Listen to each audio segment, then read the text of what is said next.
Hello everybody, this is Rivecha returning with another Iceberg video. Many of you asked me to do a video game Iceberg, so here's one I found online that just seems to be a generic video game Iceberg, starting off with the most commonly known, and as we go down we see more obscure, dark, and even banned video games. There's not a lot more to get into, so make sure to give this video 5 stars, follow my VidPlaza channel, and comment below. Additionally, thank you to my patrons, Drabo06, Lacodanical, and Jolene Says Trans Rights.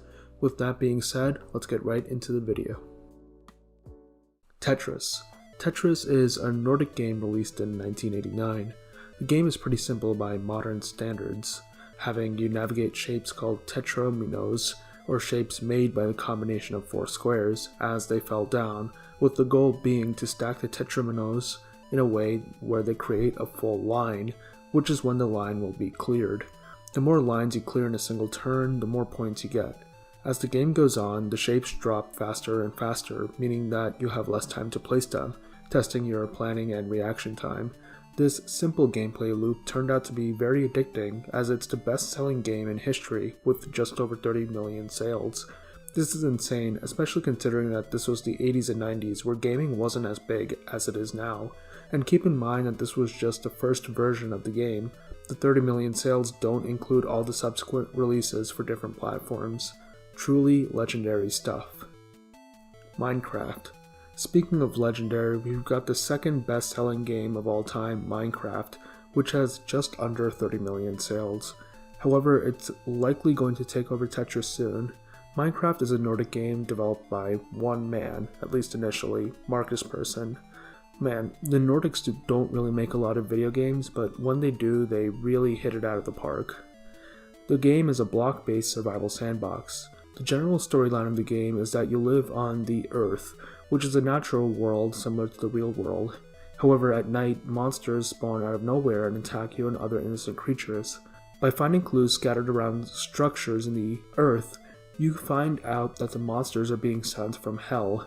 So after progressing through the game by mining materials and crafting them into specific items, you can build a portal to Hell, a dimension of mysterious creatures, materials, and structures.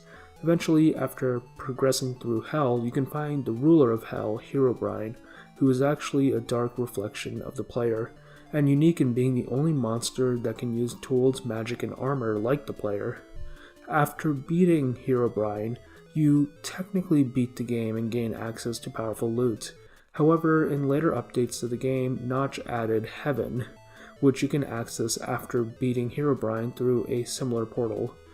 Here, you find even more powerful materials and bosses that grant you special powers and items like that one that can give you the ability to fly upon beating them.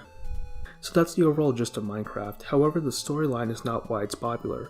The sandbox nature of the game makes it so that you're truly free to do whatever you want. Many people just prefer to spend most of their time in the original Earth dimension of the game, building cool houses and even cities. With the addition of creative mode as well as super flat mode, a large subset of people just prefer making large creations, using the game as an art or modeling tool. Combine this with the multiplayer aspect of the game and tools to make your own minigames, Minecraft gained a second life as a hub for custom maps and minigames that people could play together. Of course, this was the key to its popularity, alongside the fact that it was the first game to allow VidPlaza users to post footage of it on the platform. This led to a user-based advertising of sorts, where Minecraft videos would get hundreds of thousands of views, exposing the game to more people at no cost to the game dev company.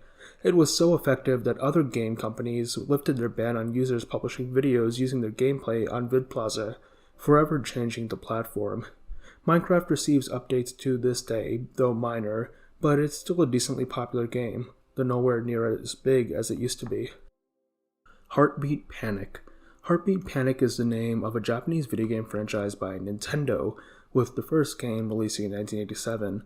While it wasn't necessarily that popular, it still got greenlit for 2 sequels, subsequently titled Heartbeat Panic 2 and 3. It was Heartbeat Panic 3 that got popular. Honestly, looking back, it's not that different from the first 2. All 3 of the games were side-scrolling adventures where you traverse through worlds fighting enemies and platforming to reach a goal. Heartbeat Panic 3 simply got more popular because it wasn't on a console, but rather the portable Game Boy device, making it more accessible to a wider audience. The game story itself is pretty basic, but I do appreciate it for just being a wild mix of whatever ideas the dev had thrown at the board. Basically, the game takes place in a book, which is why it scrolls from right to left in the original Japanese release. Remember, in Japan they read in that direction, instead of left to right like we do here. In fact, starting with the third game, all of the scrolling games were actually mirrored for the English releases, because left to right is more natural for us. But anyways, the book is about the dream kingdom of Mu, which is taken over by the evil Wamu, plunging the kingdom into darkness. So it's up to our main character Imogen, as well as his family, to stop Wamu and his generals who command the armies of evil. Every game since has had a variation of this basic story, though it has gotten more interesting. Heartbeat 3, released in 1993, just had the best feeling controls compared to the prior two, and actually had comprehensible visuals and level design for the time. That, combined with the Game Boy release, led it to becoming absolutely huge in Japan, and word would make it to the United States. Hobby magazines would talk about the game, and small hobby stores would start carrying Game Boys and untranslated Japanese copies of the game. However, by 1995, these would start flying off the shelves, and Nintendo realized that they had the opportunity to expand their market. They created an English version of the game and started shipping games and Game Boys to the United States, and they sold over 10 million copies, which was huge numbers for an entertainment. Even the older generation of the time, who were not really fond of Japan, still recognized that their kids loved it and bought it for them despite their perplexity. The game was so popular that it even got a TV cartoon that was broadcast during the Saturday morning slot in the US. This popularity ended up leading to something called heartbeat diplomacy, exemplified by President Bush actually playing the game on a Game Boy in 1996, which he reportedly enjoyed. This directly led to the loosening of trade restrictions between the United States and Japan, allowing more imported products from the empire to reach the United States. This is why today Japan is our largest trading partner outside of North America, and we're able to see stuff like Japanese consoles, items, and even a bit of Japanese culture spread to the United States. We take it for granted now, but keep in mind that the people in charge of the US back in the 90s were much more skeptical of Japan than we were today. The Japanese Empire fought against America in World War II and World War III, and in the early 1980s, when Bush was the vice president, there was the trade war and tense nuclear standoff between the two nations. So the fact that a video game of all things played a major role in encouraging friendlier relations between the two countries is truly great. It goes to show you the good gaming can bring to the world, and I wish American society had that more positive attitude towards gaming, instead of turning against it. Part of that cultural backlash actually did affect the Heartbeat Panic franchise. After the November 9, 2001 terrorist attacks, which were perpetuated by Middle Eastern terrorists, many Americans objected to the fact that many Heartbeat characters, including the main character Imogen, wore a turban, which they saw as terrorist clothing. Of course, this is a blatantly racist attitude to have, and it's making a big deal out of literally nothing. But a lot of parents refused to buy their kids the latest game, Heartbeat Panic Sunshine, because they saw a bunch of Arabian characters on the covers. This actually ended up affecting American sales, so Nintendo got together to make a redesign for the American release. So instead of an Arabian family as the main characters, we actually got two Italian-American brothers from Brooklyn named Mario and Luigi. Mario was actually just a model of Imogen's father wearing different clothes, but the other characters, his brother Luigi, the young Toad, and the Princess Peach, were somewhat original. The franchise would have these new models and would be renamed to Mario for the American release of the Heartbeat games, with Heartbeat Panic Sunshine now being called Super Mario Sunshine. The games are functionally identical outside of these aesthetic changes, but the Mario versions of the characters actually stuck around and became somewhat iconic in America, especially among younger players who didn't really know that they used to be Imogen and his family. To this day, Nintendo still releases the Heartbeat games as Mario games in the United States, though some of the more hardcore fans still prefer to buy the original Japanese Heartbeat games and get them shipped overseas. Sonic the Hedgehog. If Imogen is Japan's video game icon, Sonic the Hedgehog is America's video game icon. Honestly, I've always been more of a Sonic guy myself. I mean, I grew up after the shift from Imogen to Mario, and who's cooler, this sick blue hedgehog or some fat Italian? Sonic the Hedgehog was a video game franchise created by Sega in 1991 for their console, this Sega Genesis. They've made many sequels since then, all exclusive to Sega consoles, with the most recent being Sonic Superstars in 2023. Honestly, not a lot to say about this one, since I feel like the people watching this video are the types to actually play Sonic. While it never really took off in popularity like Heartbeat Panic, Sonic has a more niche yet dedicated fanbase. The gameplay is a bit harder despite still being a side-scroller since it's faster paced and focused on speed, meaning it's more about your reaction time and memorization skills of the map. Even when the game switched to 3D, it still maintained that speed aspect, making it much more fun than the Heartbeat or Mario games. And yeah, the cast of characters is way better, and Dr. Eggrog is such an incredible villain, Wamu's got nothing on him. Despite being more of a niche franchise, it's still successful and was able to expand. It got an animated TV show back in 1993, and recently, the franchise hit its peak in popularity with live-action movies, which allowed Sonic to finally hit the mainstream. Good stuff. Kinect Sports. For the final entry in the first layer, we have Kinect Sports. Released for the Xbox 3D, this game was revolutionary in the fact that you didn't use a controller or keyboard and mouse, but rather your body motions tracked with a specialized camera. The game itself was simple, basically just being mini-games of common sports: golf, soccer, boxing, tennis, bowling, track, and volleyball. But the fact that it added that extra step of actually requiring you to make the motions made it popular among a wide audience, even those who didn't play video games. Older people would get it not only for their children and grandchildren, but themselves, and many would view it as a fun way to get exercise. While personally I'd barely call the movements you make in this game exercise, I'm not going to rain on their parade. Kinect Sports sold around 10 million copies. Mortal Fighters. Mortal Fighters is the quintessential fighting game franchise, with the first game releasing in 1993 for the Sega Genesis. Get ready to hear that a lot in this Iceberg. The gameplay loop itself is very simple, focusing on 2D 1v1 combat, where you focus on whittling down your opponent's health through various attacks you can perform with different inputs. The main learning curve of the game, and the main fun of it, is through learning the different input combinations to successfully perform attack combos, dealing massive damage to your opponent.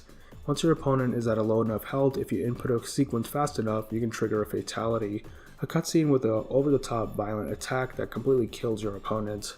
The Mortal Fighter series has continued to this day, not changing its core gameplay at all, simply just improving graphics and adding new fighters with different playstyles. However, the first Mortal Fighters was actually quite influential in the real world, both for video games and politics. In 1994, Mortal Fighters really began picking up in popularity, with many more children beginning to ask their parents to buy it. Of course, there should be no problem with this, but many parents were disturbed by the level of violence and the fatalities, as they were pretty gruesome and bloody. Of course, simulated blood in video games was not a new thing back then, but I guess people didn't like it because the graphics were getting more realistic. The characters in Mortal Fighters were not abstract pixels on a screen merely hinting at a character. They were undeniably realistic humans, just slightly pixelated. However, this was enough to get parents very worried about how these simulated acts of violence would impact their kids mentally, especially considering that this was the mid-90s, when there was a massive spike in violent crime across the United States, typically committed by younger men. Many people falsely worried that Mortal Fighters would get their kids actually hurting each other in the streets, which is ridiculous. Nobody at the time was making an uproar about the violence in movies. The older people just hated the new technology. However, this didn't stop one senator named Joe Lieberman from taking action. Lieberman went all in on how video games may influence violent tendencies in youth, and would actually lead a congressional hearing on violence in video games, questioning the leads of various video game companies and developers on the content of their games. These hearings would have pretty big consequences. First was the ESRB system, which required all games to have an easily visible age rating. Second was a ban on all blood, gore, and excessive violence in video games. While violence itself was allowed, it was limited to simple brawling, stabbing, and shooting. Stuff like the fatalities were not allowed. And also, even for the allowed violence, it had to be bloodless. Like, even if somebody gets shot, no blood can be seen. Third, all games must promote moral values, meaning that they shouldn't glorify or encourage the player to commit crimes. Finally, all games currently on the market that broke these rules had to be recalled from shelves, leading to basically all video game cartridges for sale being recalled, rebranded, or just scrapped. This led to a massive dip in the American video game industry for the latter half of the 1990s, as basically all the companies lost massive money due to these recalls. However, these restrictions on video games did correspond to a dip in violent crime. They weren't related, of course. The dip in crime was due to other socioeconomic reasons, but many people did falsely credit it to the ban on violent video games. Senator Lieberman became a national hero, at least among parents and grandparents, and would later channel his newfound popularity when he became the vice presidential candidate of Al Gore during the 2000 election, and his reputation as a protector of American safety and family values would help propel the Gore campaign to victory in 2000. So yeah, who could have imagined that Raiden zapping somebody to dust at Mortal Fighters could eventually influence who became the President of the United States? Law & Order. Law & Order is a game series from Rockstar Studios, starting in 2002 with its first installment, Law & Order Vice City. In the years afterwards, it got sequels, including Law & Order San Andreas in 2004, Law & Order 3 in 2008, Law & Order 4 in 2013, and finally, we're waiting on Law & Order 5, planned to release in late 2025. These games revolve around the player character, a police officer who lives in a crime-ridden city and works hard to catch all the criminals and make the streets safe again. While the premise is simple, the games have become widely popular for their open-world design, memorable characters, interesting stories, and a large depth of main and side missions. The worlds Rockstar makes in these games really feel alive, and there's something to do to have fun always, even if it's just driving around the map. A truly iconic series, and I can't wait to play Law & Order 5 later this year. Stalker. Stalker Shadow of Chernobyl is a survival horror open-world first-person shooter released in 2007. Man, that is a lot of descriptors. The game takes place after a fictional nuclear meltdown at the Chernobyl plant in the Soviet Union, which resulted in mysterious mutants occupying the power plant and the areas surrounding it. Additionally, isolated anomalies in the laws of physics would also occur within these areas. These areas were quarantined and called the Zone. The people who explore the Zone, for whatever reasons they may have, are called Stalkers. The gameplay itself revolves around exploring the world for resources to improve your character, while also progressing storylines through talking with various NPCs and completing missions. There are multiple story paths you can take, and they can lead to 7 different endings. The game is really popular due to its immersive atmosphere, fleshed out world, satisfying gameplay loop, and gripping mystery that leaves you addicted. Seriously, check this game out, it's incredible. And an interesting fun fact about the game to leave this entry off. It was actually initially supposed to take place in California, at the area surrounding the Diablo Canyon power plant after its meltdown in 1986. However, to avoid offending the actual victims of the Diablo Canyon disaster, they decided to change the location to the Soviet Chernobyl power plant, which in real life is still operational to this day, and created a fictional story about how it melted down. The devs had to change a bunch of stuff that was already in the game to accommodate the shift in location, such as changing in-game signage from English to Cyrillic, and redubbing the dialogue with Russian accents. It's also why the geography in the game map doesn't match the geography around the real-world Chernobyl plant whatsoever, because it was initially modeled after the landscape at Diablo Canyon. FIFA. FIFA is a popular soccer video game franchise, first releasing in 2003 and continuing with yearly releases to this day. It's developed in-house by the association of the same name, making it the only game on this iceberg that comes from the Latin Union, where FIFA is headquartered. The games themselves are pretty simple, just allowing you to play as your favorite teams from that year in soccer matches against NPC teams or other real people in online play. While some criticize the franchise for basically just releasing the same game every year, it doesn't seem to bother them, as the sales they get are insane. It's the highest selling game franchise in history when totaling the sales of all of their games. Some chalk it up to the yearly releases, but I also think the international appeal helps. While most video games stay isolated on the continent of origin, FIFA is one of the very few games that are ported and translated for an international audience, with many nations across the continents allowing the game to be sold within their borders, even while others are typically barred from entry. It transcends geopolitical rivalries, and I think FIFA should be commended for that, giving the world something to bond over when so much divides us. America's Army. The America's Army series, released for the Xbox game consoles, is the forefront of first-person military shooters in the United States. After Call of Duty, which is later down in the Iceberg, got shut down in 2007, America's Army replaced the hole it left in the gaming market. The games are actually developed and promoted by the United States military, being a not-so-subtle tool for recruitment and even training of sorts. The gameplay accurately follows actual United States military rules of engagement, and even offers instructions regarding providing medical care and specialist instruction for specific roles, such as driving vehicles or parachuting. The game is pushed across the United States and is actually cheaper than other games due to being subsidized by the government, so naturally it rose to popularity within the FPS genre, especially among casuals. However, a lot of gamers expressed disappointment with the gameplay itself, as the game's main focus is to promote the army, not make a fun game. And also, it's known that this game is pretty openly propaganda, and propaganda doesn't really work on us Americans. F-Zero. F-Zero is an American racing game series developed by Sega, initially for the Dreamcast in 1998. It is the most popular racing game in the world, and it's not hard to see why.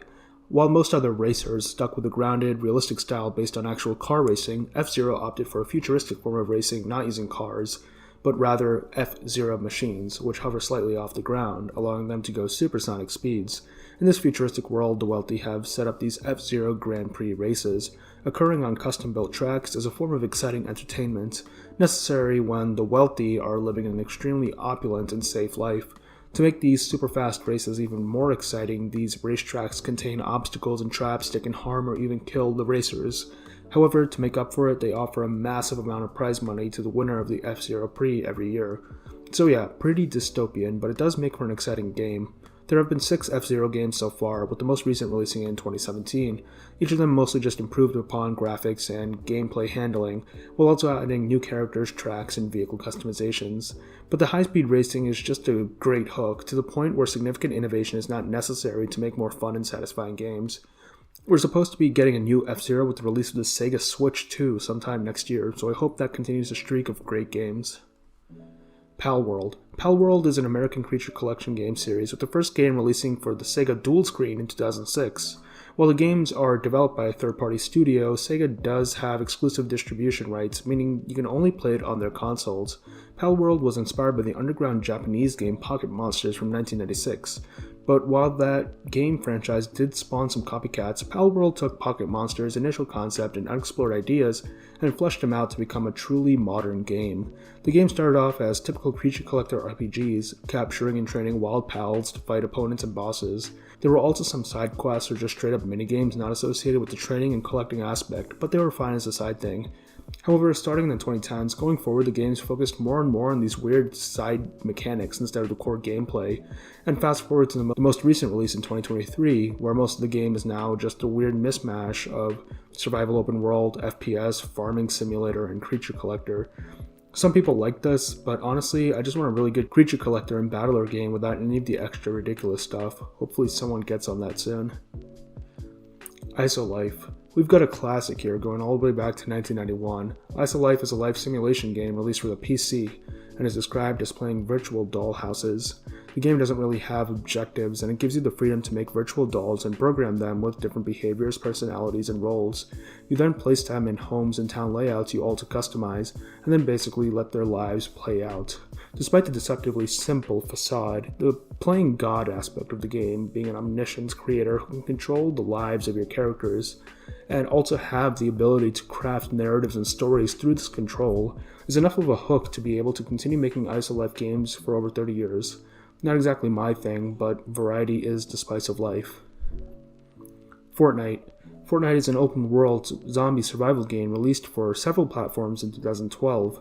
After 98% of the world's population disappears after the Earth is suddenly engulfed in a mysterious storm, monsters called husks appear everywhere. However, survivors constructed safe havens using storm shields, which come under attack from the husks. Your job as the player is to command your group of survivors to defend the storm shield base from attacks, while also going on expeditions outside the storm shield to gather more materials that improve your weapons and base, as well as recruit more survivors. The areas outside your base are procedurally generated, but follow preset biomes. While being a shooter, what makes Fortnite special is the ability to build structures as part of the gameplay, almost like Minecraft but a bit less blocky, and more whatever you can make with the preset builds of floors, ramps, roofs, and walls. You can also craft different types of traps that harm husks that walk in front of them. This system helps you expand your home base to protect against invasion and create new settlements outside the storm shield, as well as temporary shelters while being attacked. It's this customizability in building, as well as the numerous types of weapons you can create and the survivors with different abilities you can recruit that make Fortnite very addicting. Fortnite was part of the wave of zombie games that rode up the popularity of HBO's World War Z TV show in 2010. But Fortnite wasn't just a sole survival story. That additional gameplay aspect of building up settlements and community, reclaiming the land from the husks, is what made people like it. The game still has a decent player base to this day, though I do feel that there's been a lack of significant updates and content, and more emphasis on just buying loot llamas for materials, which is essentially just gambling. It's pretty sad. I hope that there's some good stuff coming to the game soon, because I really like it. There was supposed to be a Battle Royale mode scheduled for release in 2017, but that's been in development hell for the past 8 years, so I'm assuming it's been just straight up scrapped at this point. Of course, I'll go more in depth in Fortnite in my next video. Call of Duty. Call of Duty were the premier first-person shooter games developed by Activision for the Xbox. They were military shooters, with the first game being Call of Duty World at War in 2003. The games, while all being based on real-world conflicts, focused more on fun gameplay and maps over any sort of historical or military accuracy. That's probably why the games are still highly regarded even over a decade after their discontinuation, and hardcore gamers still prefer to play these older games over America's Army. There have been 4 games in the series, each based on a real-world conflict in chronological order. World at War was based on World War II, Call of Duty Korean was based on World War III, specifically the three-way conflict on the Korean Peninsula. Call of Duty Desert Storm was based on the invasion of Iran in the mid-1970s. And finally, Call of Duty Pacific Drift was based on tensions between the United States and Japan in the early 80s. This was a more interesting title in the franchise, as there was no outright war between America and Japan, so it embellished the real-world history through creating fictional espionage, black ops missions, and secret naval battles as a part of its campaign. It was honestly veering more on fictional alternate history at that point, and it would have been an interesting direction to take the franchise in. However, we'd never know what the future would have held for Call of Duty, as the next game slated for release in 2008 was Call of Duty Civil War, which was based on the Western secession crisis America faced in 1991, which did result in some military conflict. Of course, this did lead to backlash against Activision due to the sensitive subject. This was merely 15 years after the crisis ended, and many people still remembered it, were part of it, or knew someone who was affected by it. Most Americans just wanted to put it in the past, to the point where we don't even call it a civil war, just the crisis. And Activision making a game that would exaggerate these events, a game where you're probably shooting other Americans, was a step too far. While they initially paused development on the game and said that they would delay it and change the subject, the studio was kind of living game to game finance-wise, so funds dried up and they went bankrupt. It's a bit of a shame, as the games themselves were fun and there's still a market for it, but now that America's Army is being subsidized and pushed by the government, there's no way Call of Duty can get a comeback. Pocket Monsters. Pocket Monsters was a Japanese creature collecting game released in 1996 for the Nintendo Game Boy. The premise was basically just baby's first RPG. Collect different monsters, form a party of 6 to train in battle, and defeat bosses. However, Pocket Monsters had your party be these fun little creatures to collect and evolve, as opposed to just other people joining you, which is a detail many future RPGs like Palworld would borrow. In that way, Pocket Monsters is a foundational video game. The first games were Pocket Monsters Red and Green. You see, these were not really two different games, but one game with minor differences, mostly in what monsters were available to capture. This would encourage trading between friends who had different game versions through the use of the Game Boy's link cable. However, this is likely the reason why Pocket Monsters never really took off, as these game versions were confusing and the differences were never explained. Even though Pocket Monsters did get a limited Western release for their games, as it was during the same time Heartbeat Panic made the Game Boy popular in the US, it never really took off. After Red and Blue, sequels were made in 1999 titled Pocket Monsters Gold and Pocket Monsters Silver. However, these sold worse than the originals and were the last games in the franchise. It's a bit of a shame because the concept was great, but the two-version model was just very greedy and nonsensical. I think if they at least combined Gold and Silver into one game, it could have salvaged the franchise. Nuit les Bois, or Night in the Woods, is our first and only game from Quebec. Released in 2014, it's an indie adventure game following an anthropomorphic cat returning to her hometown in rural Quebec after dropping out of university in Montreal. While she does her own soul-searching, she also explores the dying town, talking to its various inhabitants and slowly unraveling a supernatural mystery that could be causing the town's demise. I won't spoil it beyond that, because I really do suggest that all of you play it for yourselves. There's an English translation available for purchase online, but the story's themes of existentialism, isolation, and change are really well portrayed. Combine that with some good writing and a very nice and unique visual style, many people praise Night in the Woods for being a genuinely touching piece of art. Additionally, the setting of economic downturn, as well as the overall message of enduring through depression, was pretty relatable, as in the mid-2010s, many across the world were struggling due to the major recession affecting the Western Bloc, which is why the game gained its underground popularity through word of mouth in the first place. However, it didn't gain as much popularity as it deserved, as some of its anti-capitalist themes led it to being barred from being advertised or sold through some major online sellers. However, the game didn't really endorse any other ideology, and also did portray socialism as bad, which is why we can still play it and why I can still talk about it. But yeah, definitely check this one out, a really nuanced exploration of how people react during economic downturns.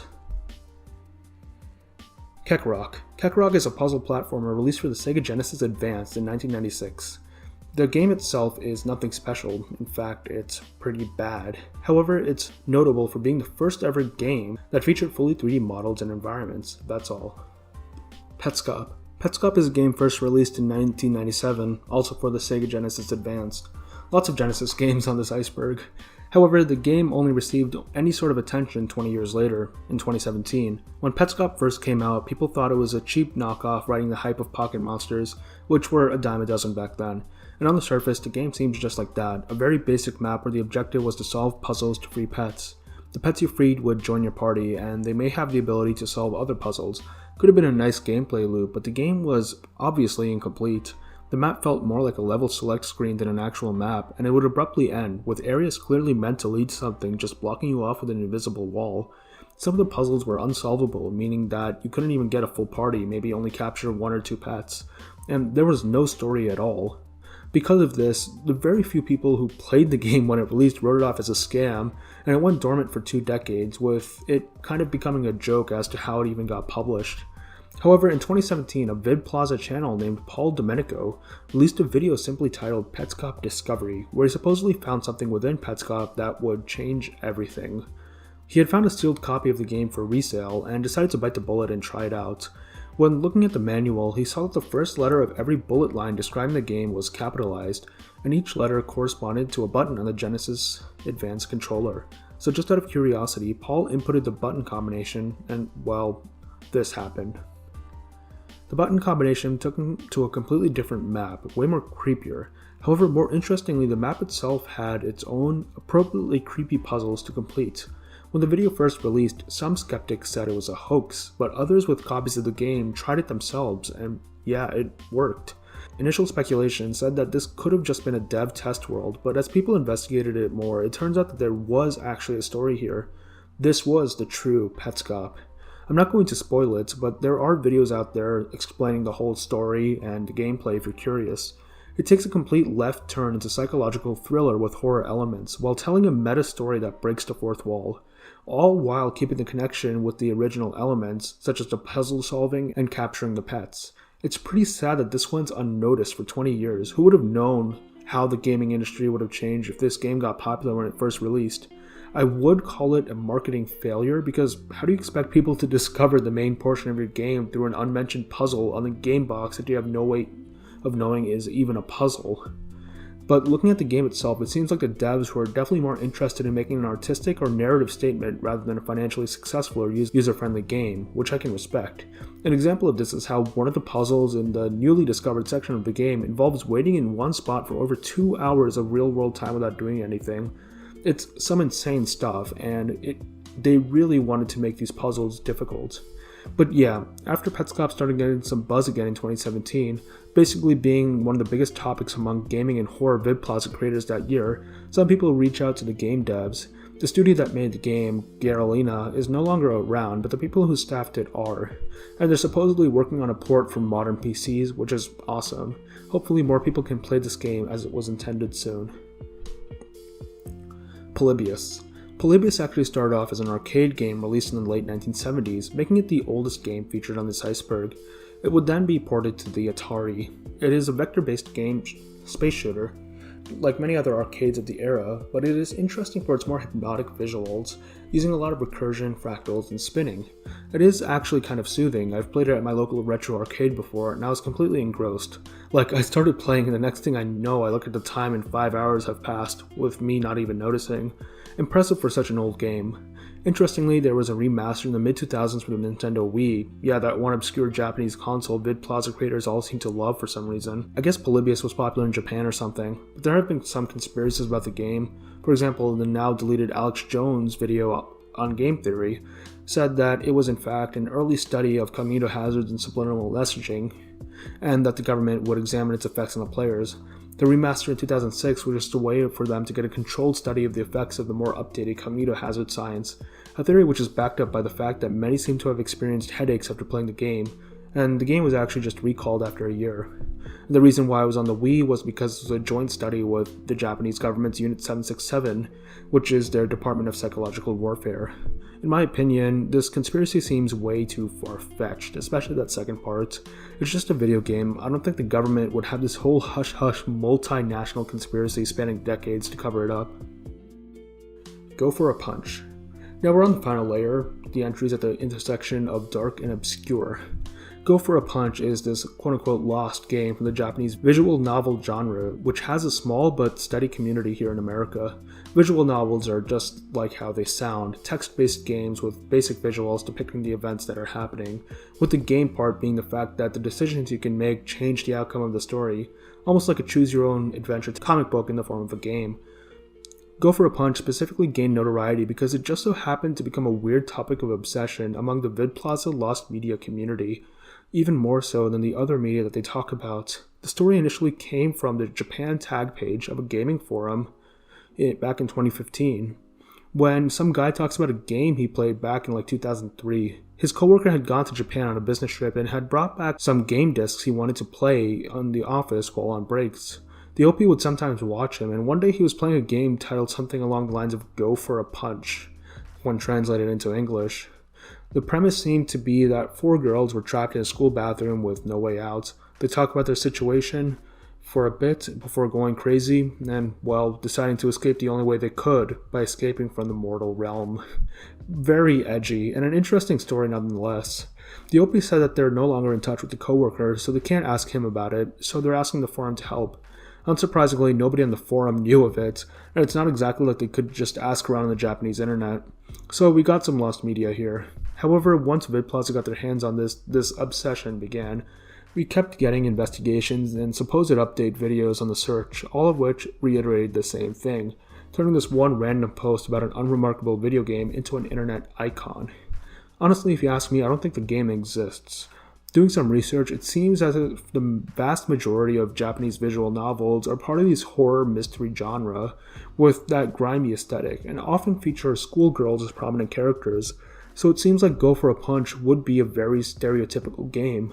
Additionally, the plot is completely nonsensical, especially for a visual novel game. It doesn't seem like there are a lot of choices you can make and different outcomes you can create. Personally, I think that either the OP forgot some details, which is likely, or basically mixed together a bunch of elements from different visual novel games he was familiar with, and his brain created an amalgamation which didn't actually exist. Of course, this is assuming that this isn't just a hoax. But yeah, some people who were able to even visit Japan after this whole story broke said that they weren't able to find any leads in person there, but honestly I didn't expect them to, even if the game is real. And I hope it is, just so that the internet can collectively get over what's probably a very middling, unremarkable game. Havana 97. Before we get into this entry, I just wanted to say that a game appearing on this Iceberg does not mean I endorsed it or its views. This video is for informational purposes only. We've got a more interesting story now, at least due to the fact that we know that it exists. Nobody really knows who made the Havana 97, but it started appearing in hobby and thrift stores around 2001 in the Pacific Northwest. It was distributed in strange unmarked cartridges for the handheld Xbox Plus. It seems as if the game was some sort of political commentary or protest of the American invasion of Cuba that happened in 1997, hence the Havana 97 title, but it's more infamous for being just one of the most hilariously bad games of all time. Here's the intro of the game just to hit you with how absurd this game is. The year is 1997. A herd of Yanks are rushing in from the mainland. Poverty rates skyrocketed. Havana is ruined. Therefore, the Cuban government called Alex Sanchez's cousin Diego Sanchez to fight the invaders. Diego is a killing machine. Destroy all 272 million invaders. However, in the United States, there was a secret project in progress. A project to transform the deceased John F. Kennedy into the ultimate weapon. So yeah, some absolutely hilarious stuff. However, the gameplay was even more insane. I'd love to show a video, but it seems like any footage of it gets you banned off the internet, so hopefully screenshots will be fine. It was a Space Invaders-like Defender shooter, or as sprites presumably meant to be the Yanks descended. Diego would throw baseballs up at them from below before they reached him, and if they hit, the Yank would blow up in a mushroom cloud and drop dead. After 30 enemies were defeated, the floating head of JFK would show up and fight you. After defeating JFK, the cycle would just repeat indefinitely until you died. Supposedly, some person actually used automation and fast forward to progress the game until 272 million enemies were defeated, as said in the instruction, to see if that beat the game or did anything, but it didn't do anything. So yeah, a simple game, but also deceptively difficult due to how fast the game was. The game also had an incredibly jank aesthetic, with the background being what appears to be a Coca-Cola advert in Chinese, and the only sound in the game being an extremely poor quality loop of the first two lines of Yankee Doodle. And most distressingly, the game over screen appears to be an actual image of a dead body taken from the Cuba invasion. This game was always an internet oddity after its discovery in 2001, being circulated across various forums. However, after Cynical Calvin made a video talking about it, calling it the worst game of all time, it turned into internet mythos. The fact that footage seems to be impossible to come across, nobody knows who even made and distributed it, and talking about it seems to get your account banned only increases its internet legend status. But yeah, once again, I'm not supporting that anyone play or purchase this game, I'm just sharing a funny story. LSD Dream Emulator. LSD Dream Emulator is a game released for the PC in 2003 by MK Ultra Studios, their first and only game. However, the game still has a cult following to this day over 20 years later, and it's not hard to see why. The game itself has no objective, but is rather just you wandering around a surreal dreamscape as experienced through a first-person view.